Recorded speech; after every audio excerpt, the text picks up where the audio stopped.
Bienvenue sur le plateau de votre matinale. Votre calendrier indique le 14 mars. Prenez quelques minutes pour vous poser devant votre matinale de ce mardi. Je vous propose de découvrir ensemble le menu de votre petit déjeuner 100% Vendée. L'info d'abord avec cette question: que vont devenir nos petites maternités? Le 3 avril, la loi Rist sera appliquée en France et certains s'inquiètent de voir les maternités des Sables-d'Olonne et de Fontenay-le-Comte mettre la clé sous la porte. Nous vous en parlerons bien sûr dans votre journal. Un journal qui reviendra aussi sur un exercice d'évacuation grandeur nature, c'est à Mareuil-sur-Lay. Le but, s'assurer que le plan anti-inondation est efficace. Dans vos chroniques 1 plus info, nous reviendrons sur la programmation du 33e printemps du livre. Près de 200 auteurs sont attendus en Vendée. Au programme également la fête de l'agriculture dans le département. Colline cherche des bénévoles avec les membres de l'association et de l'organisation et pourquoi pas quelques sponsors. Enfin, l'extrait du jour reviendra sur le groupe de musique Bilbao Kung Fu. Ça, c'est pour le programme de votre demi-heure. Un petit rappel, bien sûr, sur ce que vous avez manqué à 8h. D'abord, l'invité de la matinale, Philippe Barré, vice-président de la communauté de communes Sud-Vendée Littoral. L'élu est chargé de l'habitat et nous sommes ensemble revenus sur le nouveau guichet unique de l'habitat. Pourquoi cet espace? Quels sont les enjeux du logement dans le Sud-Vendée? Réponse avec notre interlocuteur. Vous pouvez retrouver cette interview en ligne sur tvvendée.fr ou tout au long de cette matinée. Cet invité, c'est aussi l'occasion de rappeler que ce soir, nouvel épisode d'Enjeux majeurs sur le logement. Ce mois-ci, 4 enjeux majeurs de 45 minutes sont prévus. Le premier numéro à 19h consacré pour cette fois-ci à l'achat de biens immobiliers. Dans les prochains numéros, les prochains mardis, nous parlerons location mais aussi logements sociaux. Bien, ce petit teasing sur la programmation d'Enjeux majeurs fait que nous programme le ciel pour ce matin. La météo, comme hier, la pluie sera de la partie aujourd'hui mais moins abondamment. Ce matin, quelques averses prévues uniquement sur l'ouest du département. À l'est, du soleil et des nuages. Pour les températures comptées en moyenne de 9 à 10 degrés. Dans l'après-midi, le mercure oscillera entre 11 et 12 degrés. Des averses sont prévues sur l'ensemble du territoire. Le soleil se montrera de temps à autre pour cette journée. On passe à vos marées. Alors dans la matinale, attendez-vous au pic de la marée haute. Elle vient de passer, c'était à 8h26 avec un coefficient de 57. Une autre est prévue ce soir à 21h07. Là, le chiffre est de 50. Nous sommes en morte eau une bonne partie de la semaine. Attention au coefficient, il continue de baisser. Un mot aussi sur la marée basse, puisque vous le voyez, elle est prévue ce soir à 14h55. Donc c'est cet après-midi et pas ce soir, je vous dis des bêtises. La première marée basse, elle est passée, c'était à 2h32. Allez, on enchaîne avec les marchés, puisqu'aujourd'hui, vous le savez, en ce mardi, il y a plus de marchés que le lundi. Le lundi, pour rappel, on est à peu près à 4 ou 5 marchés dans le département. Là, vous le voyez, il y a beaucoup plus de rendez-vous. Chaland, Saint-Hilaire-de-Riez, Saint-Gilles-Croix-de-Vie, Brême-sur-Mer, les Sables-d'Olonne, Talmont-Saint-Hilaire. Et puis, il y a aussi le marché de producteurs, celui de Venanceau, dans le centre-ville, où se réunissent les vendredis et mardis, donc plusieurs maraîchers. Rendez-vous pour ce marché de 16h à 18h. Voilà, vous avez l'ensemble de vos infos pratiques. Passons ensemble au journal.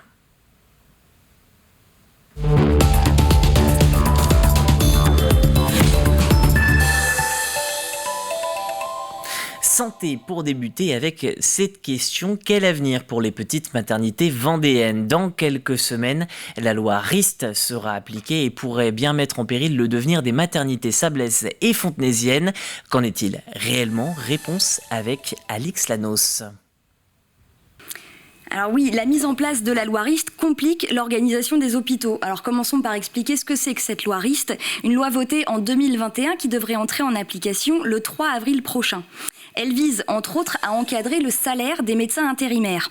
Leurs indemnités seraient ainsi plafonnées à 1 170 € bruts pour 24 heures.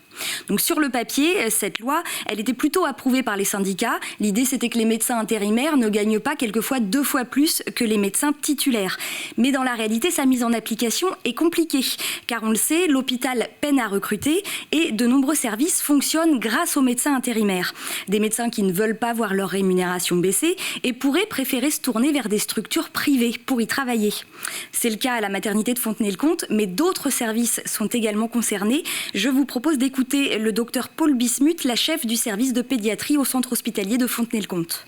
Tous les services sont concernés, y compris les services d'urgence, urgence générale, qui font adultes et enfants. Les unités de soins continus aussi sont menacées, elle tourne pas mal avec les intérimaires.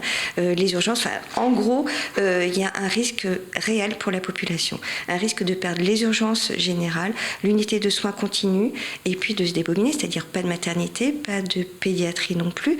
Moi, je suis la seule temps plein du service de pédiatrie, donc j'assure, quand il y a personne, je suis capable d'assurer les soins, mais jusqu'à quand, je ne sais pas. Alors on parle ici du centre hospitalier de Fontenay-le-Comte, mais ce n'est pas le seul concerné. Un pré-rapport qui n'a pas encore été rendu public du professeur Ville, gynécologue obstétricien à l'hôpital Necker à Paris, préconise la fermeture de 111 maternités en France, des maternités qui pratiquent moins de 1000 accouchements par an. Donc dans le département, ça concerne celle de Fontenay-le-Comte, mais également celle des Sables-d'Olonne ou de Châlons. Alors en attendant le 3 avril et la mise en application de la loi, des négociations sont en cours. On écoute à nouveau le docteur Bismuth.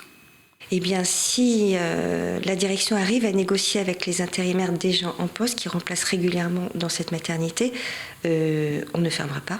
Pour l'instant, tant qu'on n'a reçu aucun contre-ordre, nous ne sommes pas fermés jusqu'au 3 avril et la décision va se prendre dans les jours qui viennent. Quelle décision? J'espère que ce sera de garder notre maternité ouverte ainsi que les urgences et le système hospitalier de Fontenay qui fonctionne extrêmement bien. Si les négociations n'aboutissent pas, certaines maternités pourraient fermer, au moins temporairement, le temps de trouver des professionnels pour y exercer. Depuis le début de la crise sanitaire, la consommation de produits issus de l'agriculture biologique est en baisse. Plusieurs facteurs viennent expliquer ce contexte, et notamment la multiplication de labels concurrents tels que le HVE pour haute qualité environnementale. Le label AB est aussi associé à quelques idées reçues comme des prix plus chers malgré des tarifs relativement similaires à l'agriculture traditionnelle. Face à ce constat, l'Assemblée générale du syndicat GAB 85 s'est réunie afin de trouver de nouvelles solutions pour se structurer et mieux s'intégrer au marché.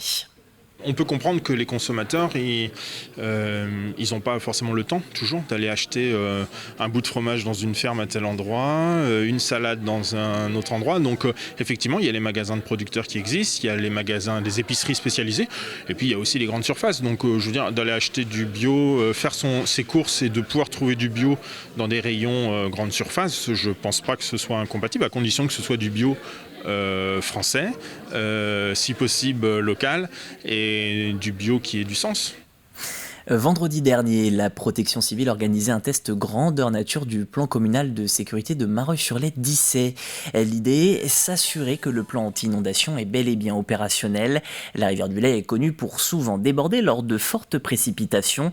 Une équipe de 60 bénévoles s'est donc entraînée de 14h à minuit. Agathe Poulet a suivi cet exercice en plein air. Il est 21h et les premiers habitants sont évacués de leur maison par la protection civile. Joël est pris en charge et va être emmené en lieu sûr. On nous a dit de nous réfugier là parce qu'il risquait le petit cours d'eau derrière risquait de déborder. Donc. Cela peut paraître réel et pourtant, il s'agit d'un exercice de plan communal de sauvegarde en cas d'inondation. Ça nous met dans le bain directement. D'abord, remercier la protection civile qui œuvre bénévolement au service des populations. Une fois arrivés à la salle des fêtes, les personnes évacuées sont prises en charge. Des lits, des repas sont mis à disposition, mais aussi un soutien psychologique. Près de 50 habitants se sont prêtés à l'exercice. Si éventuellement nous étions inondés, c'est vrai que pour les enfants, ça fait un bon exercice aussi pour leur montrer aussi que la sécurité des citoyens est importante. Il faut aussi donner la possibilité à ces gens qui ne secourent demain de s'exercer. Parmi les 19 antennes du département, plus de 60 bénévoles de la protection civile vont intervenir lors de l'évacuation des habitants. Un exercice grandeur nature pour le responsable opérationnel qui tient à être plus proche des conditions du réel. Nous, au niveau de la protection civile, on a déclenché vraiment tout le département par rapport à une chaîne opérationnelle qui est en place. C'est pas au bout de 5 minutes qu'on va être là, il y a un temps par rapport à ça. Et donc on a voulu jouer vraiment le réel. On est capable d'avoir 20 personnes au bout d'1h30 qui se rendent sur toute la Vendée en place par rapport à une catastrophe sur une commune. Depuis 14h, la cellule de crise est mise en place à la mairie avec une dizaine d'adjoints et conseillers municipaux. La protection civile les met face à différentes situations pour activer leur plan de sauvegarde réécrit l'année dernière. Pour le maire, cette expérience permet de connaître leurs forces et leurs faiblesses afin d'améliorer la sécurité de sa population. D'avoir le temps justement d'ici la prochaine crue, d'essayer de mettre en place les choses que nous n'avons pas actuellement ou qui nous seraient bien nécessaires. Un détail tout bête, on n'a pas de mégaphone pour prévenir la population. Je pense qu'on va faire l'achat d'un mégaphone. Un exercice qui permet aussi de sensibiliser la population de Mareuil-sur-Lay qui a déjà connu plusieurs crues, dont la dernière en 2020. Quelques images de cette cérémonie en préfecture de Vendée à présent. Le 8 mars, Paul Guillotot a été décoré de la médaille de la louveterie. Les louvetiers sont des agents bénévoles de l'État, une fonction que l'homme de 75 ans a exercée pendant 46 années. Il est le plus vieux lieutenant de louveterie. Sa mission est l'exécution de battues administratives, de régulation du grand gibier. Ce grand gibier causant des dégâts aux cultures ou susceptibles de provoquer des problématiques de sécurité publique. Les opérations, traditionnellement, c'était le renard, quand j'ai commencé, moi surtout, pour maîtriser les populations de renards qui étaient importantes à l'époque. Et au cours de ces dernières années, cela évolue parce que c'est le sanglier qui nous pose le plus de problèmes. Le grand gibier d'une façon générale, mais c'est surtout le sanglier en raison des dégâts, par le nombre d'une part, mais aussi par les risques accidentels et puis aussi parfois des risques sanitaires. Voilà, donc le sanglier actuellement nous mobilise pas mal. Au Poiré-sur-Vie, la municipalité vient d'inaugurer l'agrandissement du pôle enfance-jeunesse Méli-Mélo. Il est situé dans le quartier de l'Idonnière. Pour fêter la fin des travaux, la ville a organisé une journée fête en famille, fête du verbe faire, et bien des choses à pratiquer ensemble, chasse au trésor, escape game ou encore activité manuelle. Le récit de cette journée, il est signé Grégoire de Châtillon. Les adultes pédalent pendant que les enfants tournent. De l'exercice physique pour le bonheur des plus jeunes. C'est un manège moderne, écolo. Salut! Ça va pas trop vite? Ouais! Le manège à pédales, attraction parentale, un succès garanti. Pendant qu'à l'intérieur, les familles se sont regroupées en nombre autour d'activités ludiques.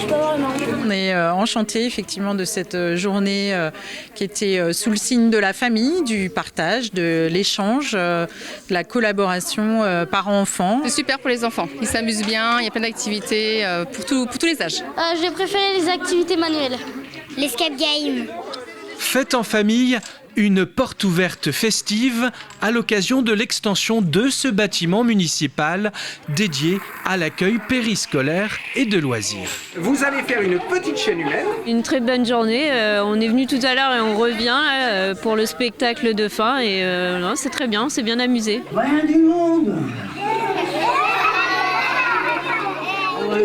Si t'es content, je suis content aussi. L'enfant de mon enfant, un petit bébé quoi. C'est le nom de ce conte magique et humoristique. Quand vous êtes nés, vous étiez des petits bébés. Et là, figurez-vous que moi aussi. On dirait pas, mais quand je suis né, j'étais grand comme ça, j'étais tout nu, puis j'avais pas de lunettes. Un spectacle de la compagnie Hippo Tam Tam qui a clôturé cette journée de fête au Poiré-sur-Vie. Allez, d'un spectacle à un autre, Black M, Jennifer Sinsemilla ou encore Strolade et Lazara, leur point commun, tous seront à Muiron-le-Captif dans 178 jours pour la prochaine édition de Facessi. Le festival revient du 8 au 10 septembre avec des concerts pour petits et grands. Un festival qui se veut à destination d'un public local vendéen avec des tarifs attractifs. On ne veut pas concourir avec des grosses écuries que sont Poupée, que sont Francofolie. On a un cadre familial, on est dans un espace que l'on veut se protéger, on veut se faire notre parenthèse musicale. C'est pas pour ça qu'on ne veut pas accueillir des festivaliers qui viennent de France et de Navarre. Notre cible, elle est vraiment locale. Facessi a cette particularité.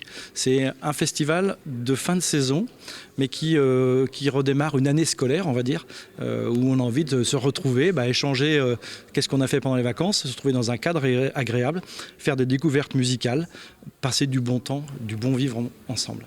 Voilà pour l'actu du jour. Terminons avec les prévisions météo détaillées de ce mardi matin. 2 salles, 2 ambiances en Vendée.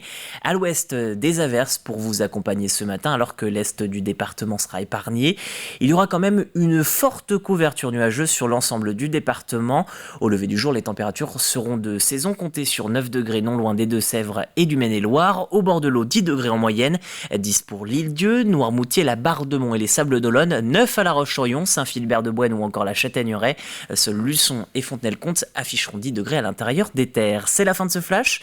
Dans quelques instants, votre chronique associative. Les agriculteurs préparent une nouvelle fête à Mouchamp et ils ont besoin de 800 bénévoles. Votre extrait du jour backstage. Aujourd'hui, David Ovinet vous propose de découvrir le groupe bordelais Bilbao Kung Fu. Leur spécialité, le rock. Mais avant de découvrir cela, restons dans la culture. On parle littérature dans votre Plus Info.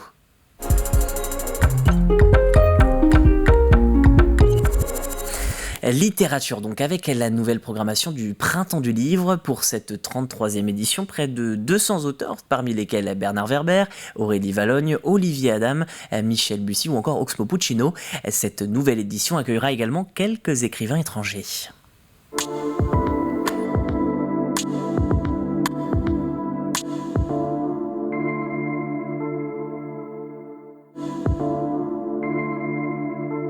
On a un président, Étienne de Montetti, c'est important pour nous un président parce que c'est la personne qui va évidemment garantir la qualité littéraire de l'édition. Donc Étienne de Montetti, il est directeur du Figaro littéraire, il est président du prix des Deux Magots, il a reçu plusieurs fois des prix importants, dont le prix de l'Académie française. Évidemment, c'est un personnage reconnu dans le monde de l'édition, mais c'est aussi quelqu'un avec lequel on a travaillé pour une programmation autour du lien entre l'histoire et puis l'écriture. Voilà, et pour travailler cette question-là, et les visiteurs retrouveront Mireille Calmel, qui elle-même aussi était présidente autrefois, qui elle est une passionnée d'Aliénor d'Aquitaine et qui a beaucoup travaillé sur le roman et l'histoire. Ce qui compte, c'est donc ils sont plus de 200, et ce qui compte, c'est qu'ils sont à jour, si j'ose dire. Voilà, ils ont écrit quelque chose. Donc on va retrouver des anciens, on va retrouver Bernard Werber, on va retrouver des gens qui sont plein d'autres, on va retrouver Bussy, on va retrouver des écrivains qui sont un peu nouveaux, qui méritent d'être connus, Marie Delattre par exemple. On va retrouver des écrivains qui ont l'habitude de venir et qui sont des fidèles et qui sont alors évidemment autour d'Yves Violier, forcément, qui est le compagnon du Printemps du Livre depuis son origine. Ce sera aussi l'occasion de nous souvenir d'écrivains qui ont compté. Alors bien sûr à l'occasion du prix Ouest, qui était présidé par Michel Ragon, mais aussi nous aurons un moment d'hommage à Claude Michelet. L'école de Brive a compté pour le Printemps du Livre de Montaigu. Ils ont été là au départ. Puis Claude était un ami du Printemps du Livre et voilà, il nous a quittés l'année dernière. Et donc on a pensé que c'était un bon moment aussi pour aussi les lecteurs fidèles de Claude Michelet de pouvoir se réunir en son honneur. Alors ils vont les rencontrer dans un cadre un peu renouvelé, donc on fait pour la 2e année ce qu'on a fait l'année dernière, c'est-à-dire accueillir l'ensemble des visiteurs plutôt dans une logique festival que simplement dans un salon. On a décidé de vivre un peu plus la ville de Montaigu, avec un chapiteau toujours bien sûr pour que la rencontre soit confortable entre les écrivains et le public, mais aussi qui s'étale un peu dans les rues jusqu'au parc Henri Joyaux, avec d'autres espaces autour de la BD, autour du spectacle vivant. Des animations faites par les commerçants, mais faites aussi par l'organisateur, par nous-mêmes, donc dans la rue commerçante, de spectacles vivants, d'histoire que ce soit bien la fête autour du livre.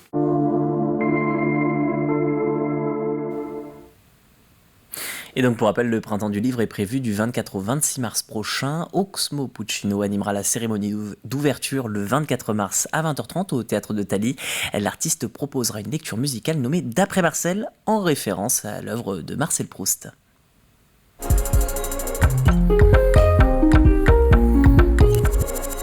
Ce matin, un mot d'agriculture avec une nouvelle fête agricole prévue à Mouchamp. Ce sera le 26 et 27 août prochain. Colline Davy vous propose de rencontrer les agriculteurs derrière le projet.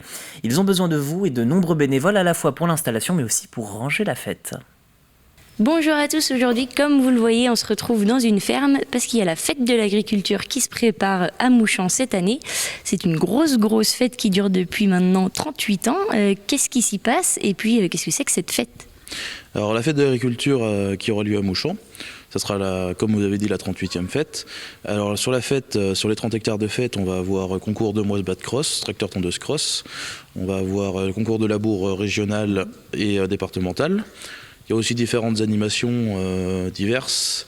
Il y a aussi 2 concerts le samedi soir avec un feu d'artifice, avec 45 000 personnes attendues sur 2 jours. On va pour un besoin bénévole de 800 personnes. Donc oui, sur le département, il n'y a pas d'autres fêtes aussi importantes. C'est un peu vraiment le rendez-vous agricole du département annuel. Okay. Voilà.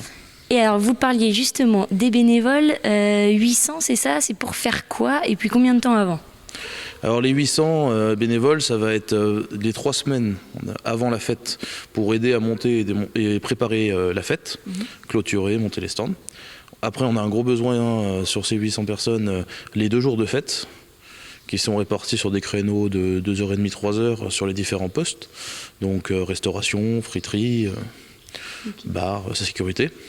Et après, la semaine qui suit la fête, on va avoir besoin d'à peu près pareil, de quelques personnes pour démonter le site.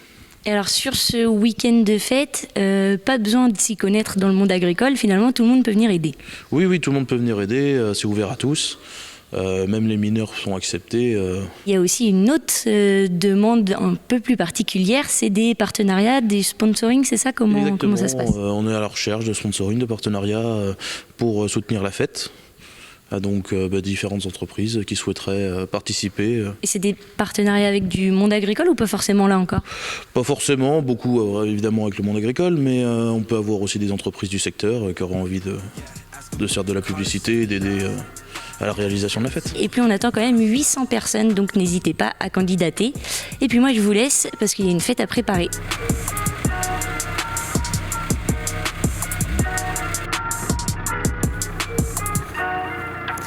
Et pour rappel, la fête est prévue les samedis 26 et dimanche 27 août. N'hésitez pas à les appeler, ils seront ravis de pouvoir compter sur vous. Ainsi va la chronique association. Passons ensemble à votre extrait du jour.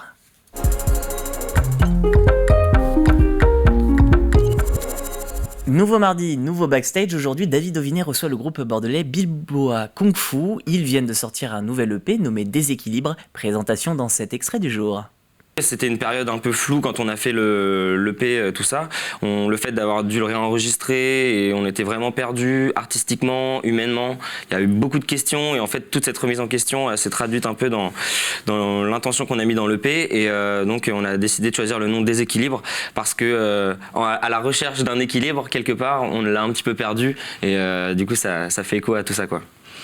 Il y a Respect aussi dans l'album, qui est un album 100% français, ouais. Avec de très jolies paroles. D'ailleurs, qui écrit ? Comment vous faites pour écrire, non ? À 4 mains, à 8, écoute, 12 c'est plutôt 6 mains, ouais. On peut dire ça comme ça, puisque les paroles et en général les compositions, on les gère à 3. Entre donc Rémi, notre bassiste, Nati et moi. Jeff écrit un petit peu moins, mais son apport est tout autre. Et là n'est pas l'important. Mais oui, l'écriture se fait comme ça.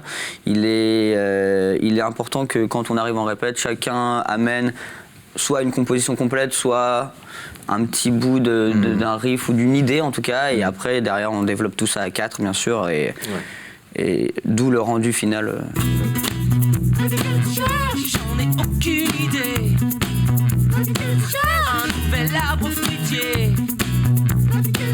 Peut-être de nouvelles idées. Mais j'en ai marre de chercher. Ce qu'il faut c'est de goûter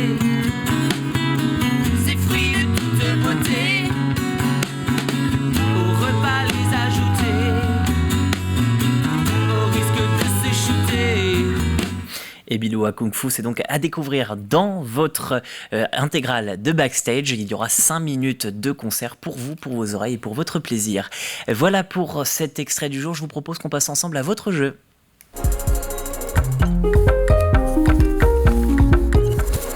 Avec la question de cette semaine, si vous ne la connaissez pas, je vous propose de la découvrir. Citez au moins un ingrédient que le jardin Yannick Hervéou utilisera lors de la finale du France Pizza Tour, finale prévue le 13 avril prochain à Paris. Alors vous pourrez l'encourager sur ses réseaux sociaux, il sera présent, il vous racontera tout ce qui se passe. Nous en parlerons bien sûr également, puisque ce sera intéressant de savoir comment s'est débrouillé Yannick Hervéou. L'actuel, vous le voyez sur votre écran, vice-champion de la compétition régionale. C'était à Rennes il y a quelques semaines. C'est d'ailleurs quelques indices qui peuvent vous aider à retrouver l'un de ces ingrédients, puisque c'est la même recette qu'il utilisera à Paris. Allez, je vous donne quand même quelques indices, puisque c'est important pour vous aider. L'indice d'hier, plutôt mer que terre. L'indice du jour, il vaut mieux avoir une bonne lessive pour enlever les taches rouges de ce bouillon. Et si vous cuisinez, vous n'êtes pas sans le savoir. Alors à gagner cette semaine, des places pour le festival Gratte-moi là. Vous avez encore un petit peu de temps pour en profiter, mais sachez que le festival arrive très bientôt du côté de la chapelle Palluau et Palluau. Donc n'hésitez pas, si vous avez la bonne réponse, vous allez dans notre rubrique jouer sur tvvendée.fr et vous pourrez donc peut-être tenter d'être tiré au sort vendredi. Voilà qui conclut cette nouvelle partie de la matinale. On se retrouve bien sûr demain dès 7h du matin pour toujours plus de bonne humeur, toujours plus de petits déjeuners 100% Vendée. À demain.